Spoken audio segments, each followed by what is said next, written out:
It's no secret that hip health is essential for longevity in sport. In no sport more than the game of hockey. You can tell based on the stats in that it's one of the 4th leading causes of games missed, as well as one of the 4th most expensive injuries per occurrence.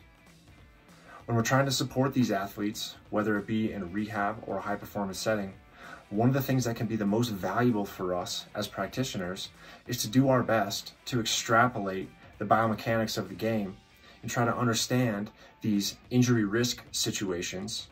And therefore we can try our best to create training adaptations that allow our athletes to be more tolerant of the game they love.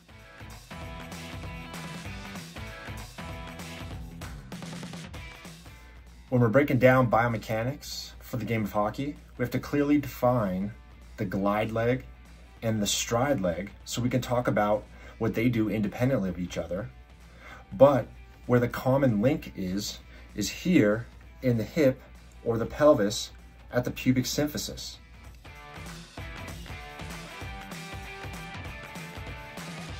The hip joint itself is just one part leg, one part pelvis, and it fits together to create this super powerful joint that is the key driver of performance in many athletic events. A lot of that force gets driven through these areas where force gets transferred, like the pubic symphysis or the sacroiliac joint at the back. But today, the force transduction zone in question for us is this pubic symphysis. We're going to talk about how structures above this zone move in opposite directions from structures below this zone, and how at times that creates a joint position that is actually abnormal for what the hip joint is supposed to be designed to do, but is essential for high performance in the game of hockey.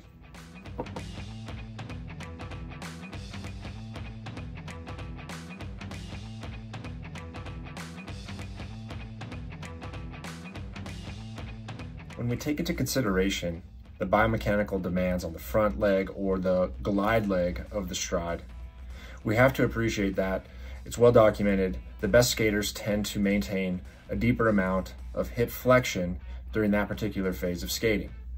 Now, hip flexion itself is not abnormal for the hip. It's just simply an approximation of the leg to the pelvic bone. However, the joint itself likes that to be coupled with or paired with external rotation. Therefore, the joint can sit better in the socket. However, due to the fact that the game takes place on a zero friction surface, and that creates a very much lateral force on the stride phase of the game, for players to skate in a straight line or some degree of a straight line, during hip flexion in the game of hockey, the hip has to establish some degree of internal rotation. That internal rotation is a non-coupled movement. It's not necessarily what the hip was designed to do. Now, it's fully capable of doing that, but as you can tell, it definitely creates some jamming up of the joint at the front of the socket. So, in itself, the deeper we get into hip flexion during the glide phase of skating, we are naturally in a more vulnerable position for long-term hip health.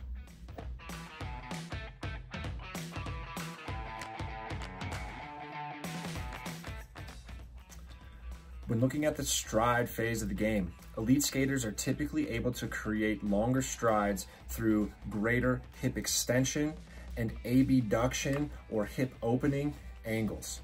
While that's clearly defined as elite for ice hockey, it is sub-elite for the long-term health of the hip.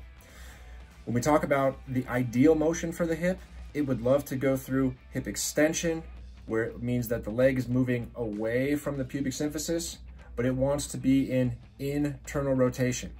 The game of hockey taking place on the ice and requiring a much larger lateral push means that the joint tends to approximate at the back during hip extension, And therefore, that abduction that is so valuable in creating long-term contact with the blade and the ice is actually very detrimental for long-term hip health.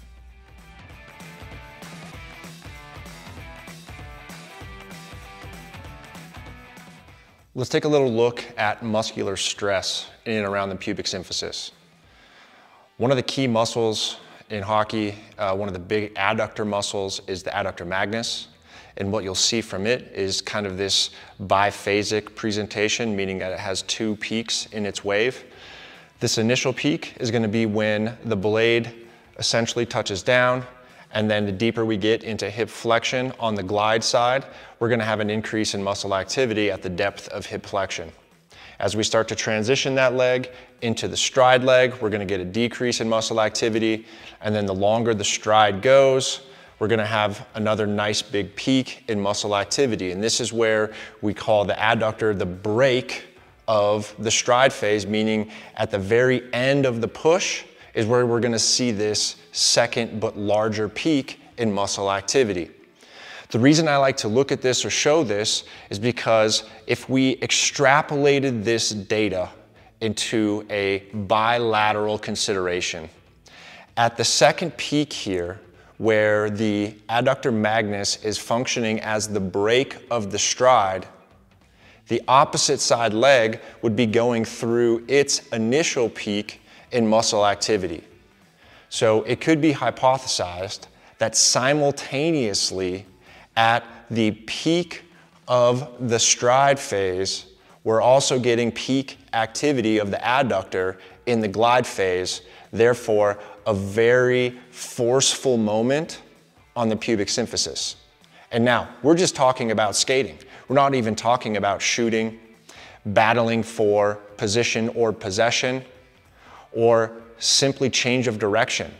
We're just looking at this biphasic or double peak model when we're simply skating down the ice. The goal is to put it all together. So speaking about this biphasic model, let's try to take an example of how this might look in the stride. So at the peak length of the stride leg, we have maximal muscle activity on that particular leg. Simultaneously, we have maximal muscle activity at the adductor during the glide phase of the stride. So at the pubic symphysis, this is the moment where we have significant stress going in opposite directions. We have this side moving into hip flexion, and we have to maintain some degree of internal rotation so that we can maintain forward progress. At the same time, we are moving into hip extension, abduction, so opening the hip. Therefore, this pubic symphysis is really undergoing a lot of shear force or opposite direction stress.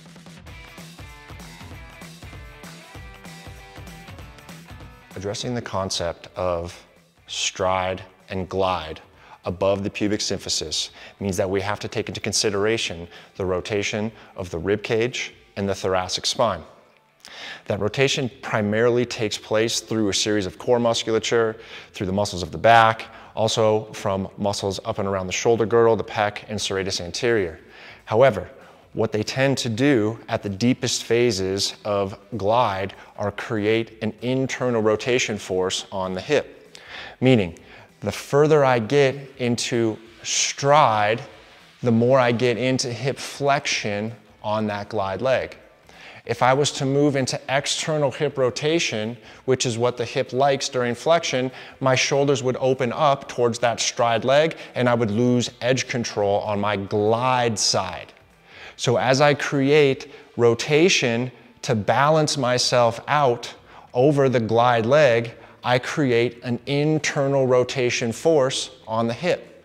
Now not only have I created stress on the pubic symphysis through the adductors and other structures of the hip, but I've created additional internal rotation force through the oblique chains above the pubic symphysis, creating additional demand on the hip capsule and passive structures of the joint.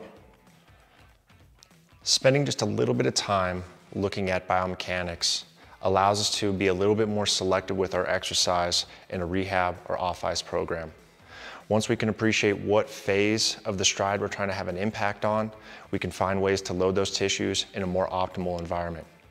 One way that I've personally had significant success in the past is through well-positioned and well-loaded isometrics.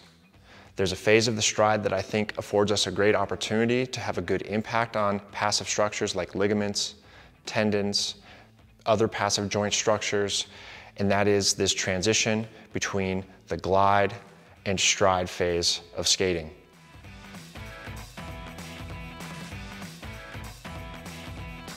One great way to do that is to get on a slide board or use your sliders, push out into various lengths of the stride, find a way to resist hip flexion with bands, cables, or other, and pull into various aspects of recovery and hold that for 30 seconds. Try to find 3 different positions to really condition that tissue for that high moment of stress in the area as it transitions from glide into stride. Another key moment would be to increase adductor tension below the pubic symphysis by creating a moment of mid-thigh pull through an isometric barbell activity where now we can increase adductor activity as well as the rest of the leg musculature. Typically, I see most people loading above the pubic symphysis through pressing. The ideal option is to go through the oblique chain, and because hockey is such a unique sport, I think all rules are off when we consider chopping and lifting. For example, if we want to improve this internal rotation moment, we're gonna need to come with resistance down over the top of the glide leg, where if we want to improve this transition, we might bring the leg slightly forward and create a lift in the opposite direction to help improve that transition of hip internal rotation to external rotation, which happens so much with shooting, change of direction, or battling for position or possession on the ice. Isometrics give us a great opportunity to improve the connective tissue health of our athlete and allow them to endure on the ice for longer.